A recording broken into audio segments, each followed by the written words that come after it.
Question number 11. So ఇది వచ్చేసి train speed distance time problem అనమాట.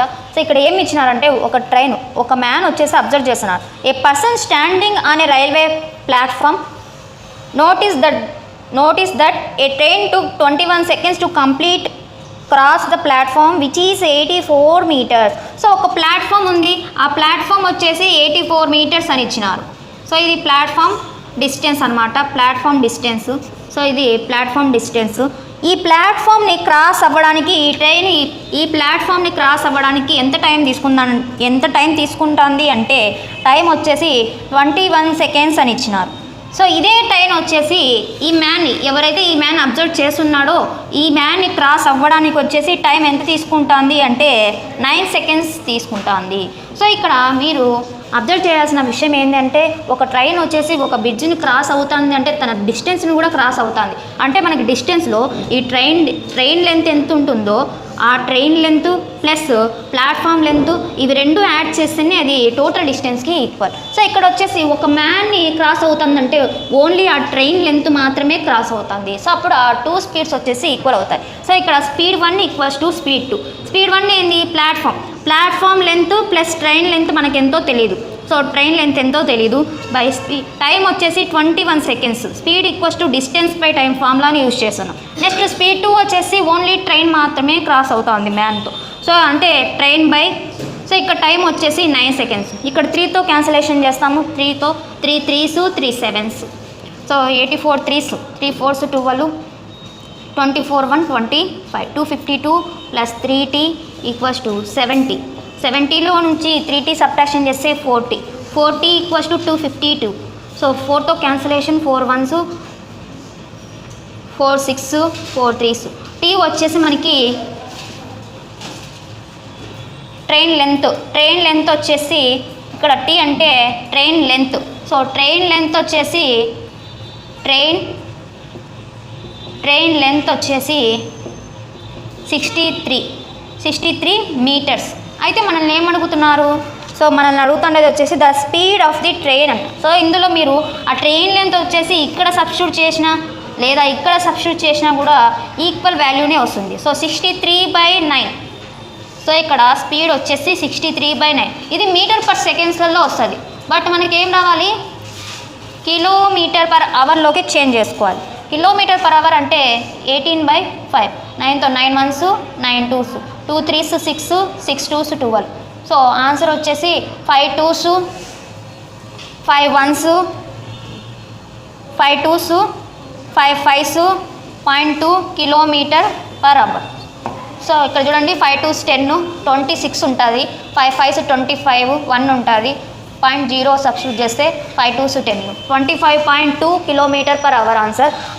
ఆప్షన్ వచ్చేసి ఫస్ట్ ఆప్షన్ వచ్చేసి దీనికి కరెక్ట్ ఆన్సర్.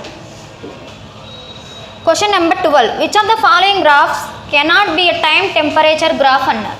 సో టైంకి టెంపరేచర్కి సంబంధించిన గ్రాఫ్ ఏది కాదు అంటున్నారు. సో ఇక్కడ చూడండి టైం అనేది ఇంక్రీజ్ అవుతుంది, టెంపరేచర్ కూడా ఏమవుతుంది ఇంక్రీజ్ అవుతుంది, అప్ అండ్ డౌన్స్ అవుతుంది. ఓకే ఇది కరెక్టే అంతే కదా.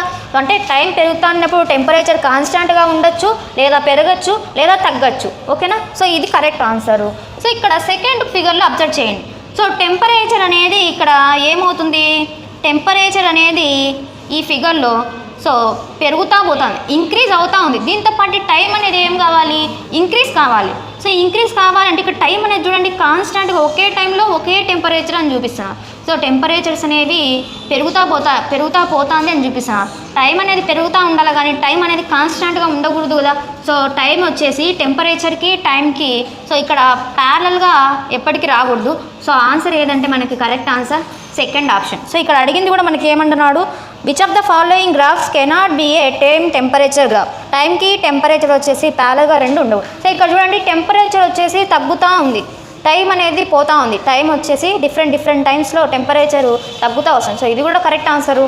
సో ఇది కరెక్ట్ వన్. కానీ రాంగ్ ఏది అంటున్నారు? రాంగ్ ఏది అంటే సెకండ్ వన్ రాంగ్. సో ఇక్కడ చూడండి టెంపరేచర్ వచ్చేసి తగ్గింది, ఇక్కడ తగ్గి వచ్చేసి మళ్ళీ ఇక్కడ కాన్స్టాంట్గా మూవ్ అవుతూ ఉంది.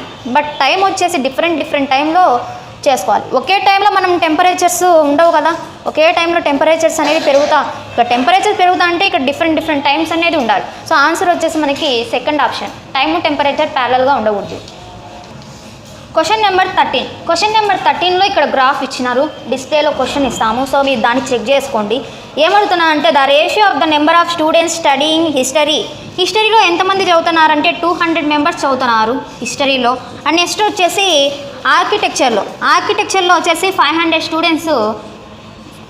స్టూడెంట్స్ ఉన్నారు. సో అయితే వీళ్ళకి రేషియో అడిగినారు. సో రేషియో ఇక్కడ 2 zeros క్యాన్సల్ అయితే రేషియో వచ్చేసి 2:5. కరెక్ట్ ఆన్సర్ వచ్చేసి fourth option. So next one వచ్చేసి question number 14. The sum of 3 consecutive multiples of 7 is 357. So consecutive multiples అంటే సో దీన్ని 7 × x + 1 + x + 2 = వీళ్ళు ఎంత ఇచ్చినారంటే 357 అని ఇచ్చినారు. సో ఇలా అయినా తీసుకోవచ్చు, ఇలా తీసుకునే మీకు ఆన్సర్ వస్తుంది స్మాలెస్ట్ నెంబర్ అన్నారు. లేదా నేనేం తీసుకుంటానంటే మిడిల్ నెంబర్ వచ్చేసి యావరేజ్కి equal. So that equals to 357/3. 7x + 7 = 3 1s 3 1s 3 9s. 7x = 111 నుంచి 7 సబ్ట్రాక్షన్ చేస్తే 112. స్మాలెస్ట్ అన్నాడు, స్మాలెస్ట్ వచ్చేసి 7x కదా ఇందులో స్మాలెస్ట్. 7x = 112 answer. సో దీని కరెక్ట్ ఆన్సర్ వచ్చేసి first option. Question number 15. The coordinates of a point on the Y axis మీద, so ఇక్కడ ఆరిజిన్స్ వై యాక్సిస్ మీద x యాక్సిస్ వచ్చేసి 0 అవుతుంది. అండ్ ఇక్కడ ఆరిజిన్ వచ్చేసి 0 0 ఆరిజిన్ x 0నే y 0నే ఉంటుంది ఆరిజిన్లో. అండ్ నెక్స్ట్ వచ్చేసి ఏమంటున్నారు, the coordinates of a point on the Y axis which is at perpendicular distance of 4 units in the positive direction from origin are అన్నారు. ఆరిజిన్ నుంచి పాజిటివ్ డైరెక్షన్ అంటే positive Y యాక్సిస్లో positive numbers ఉండేది ఇక్కడే కదా, so positive ఉండేది ఇక్కడే. So ఇక్కడ నుంచి 4 units అన్నాడు. సో 4 units డిస్టెన్స్ పర్పెండిక్యులర్ అంటే ఎగ్జాక్ట్గా ఆరిజిన్ నుంచి పర్పెండిక్యులర్ వచ్చేసి దీని మీదనే ఉంటుంది. సో 4 units అంటే ఇక్కడ x యాక్సిస్ 0, y యాక్సిస్ వచ్చేసి 4. 0,4 అనేది ఆన్సర్ అవుతుంది. ఆప్షన్ వచ్చేసి ఆప్షన్ 4 వచ్చేసి కరెక్ట్ ఆన్సర్. క్వశ్చన్ నెంబర్ 16 చూడండి. If the side of a chess board is, side ఒక చెస్ బోర్డు సైడ్ అనేది ఎలా ఉంది అంటే, సో చెస్ బోర్డ్ వచ్చేసి ఏ షేప్లో ఉంటుంది, స్క్వేర్ షేప్లో ఉంటుంది. సో ఏమన్నా అది మనకి ఇంపార్టెంట్, చెస్ బోర్డ్ వచ్చేసి స్క్వేర్ షేప్లో ఉంటుంది. చెస్ బోర్డ్ వచ్చేసి ఏ షేప్లో ఉంటుంది, స్క్వేర్ షేప్లో ఉంటుంది. So it is in the form of square. So square షేప్లో ఉంటుంది.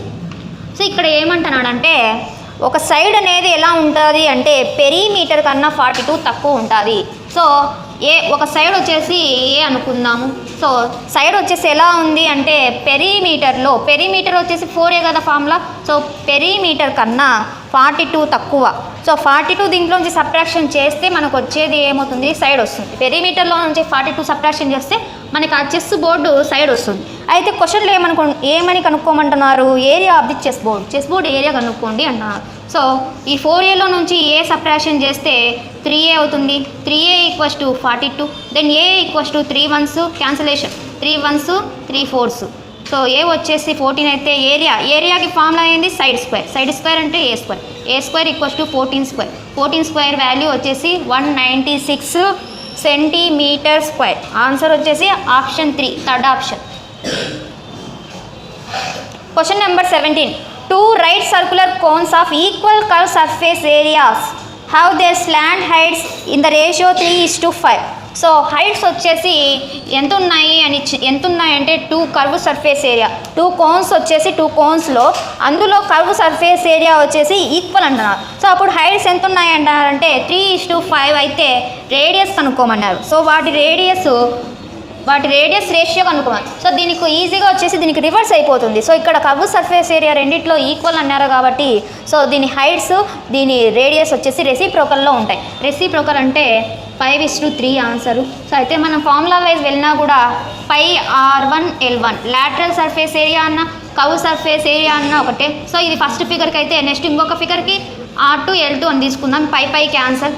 R1 R2కు రేషియో కనుక్కోవాలి. L1 వచ్చేసి L వచ్చేసి length, it is nothing but height తీసుకోవచ్చు. R2 వచ్చేసి ఫైండ్ అవుట్ చేయాలి. L2 వచ్చేసి 5. So R1/R2 = 5/3. So formula base తీసుకుంటే ఇలా, లేదు మీరు కర్వ్ సర్ఫేస్ ఏరియా రెండిట్లో ఈక్వల్ అన్నారు కాబట్టి హైట్స్ రేడియస్, ఇవి రెండు రెసిప్రోకల్లో ఉంటాయి. 3:5 అయినప్పుడు 5:3 అవుతుంది. ఇక్కడ 18th క్వశ్చన్ చూడండి ఏమి ఇచ్చినారో. 3a + 4b = 16. నెక్స్ట్ ఇంకో కండిషన్ ఇచ్చినారు, ఏబి వచ్చేసి 4 అవుతుంది, అయితే 9a² + 16b² వాల్యూ ఎంత అని అడుగుతున్నారు. సో ఇక్కడ నేను దీన్ని బోత్ సైడ్స్ స్క్వేర్ చేస్తున్నాను. బోత్ సైడ్స్ స్క్వేర్ చేస్తే ఇది 3a² అంటే 9a² + 16b² + 2ab ఏమవుతుంది, 3 4 12, 12 2 24, 24ab = 256. సో దెన్ మనకు కావాల్సింది only 9a² + 16b². So 256. So 24 AB బదులు ఏం రాసుకోవచ్చు, 4 రాసుకోవచ్చు. 24 4s వచ్చేసి 96, సబ్ట్రాక్షన్ చేస్తే 0, 15లోంచి 9 పోతే 6. సో ఆన్సర్ వచ్చేసి 160. Option 1 is the correct answer. 160 answer. Question number 19 చూడండి. ఇక్కడ ఎక్స్ వాల్యూ ఫైండ్ అవుట్ చేయమన్నారు. సో దీన్ని సింప్లిఫై చేస్తే 169 + 27/169. So that equals to 1 + x. దీన్ని సింప్లిఫై చేసినాం అనుకోండి 13 + x/13. సో ఇక్కడ 169 + 27 అంటే 196, 196/169. సో దిస్ ఈక్వల్స్ టు ఏం రాసుకోవచ్చు, దీన్ని 14/13 అని రాయొచ్చు. So that equals to 13 + x/13. 13 cancel అయితే ఎక్స్ వాల్యూ వచ్చేసి ఎంత, 14లోంచి 13 పోతే 1, ఎక్స్ వాల్యూ వచ్చేసి 1. ఆప్షన్ వచ్చేసి first option is the correct.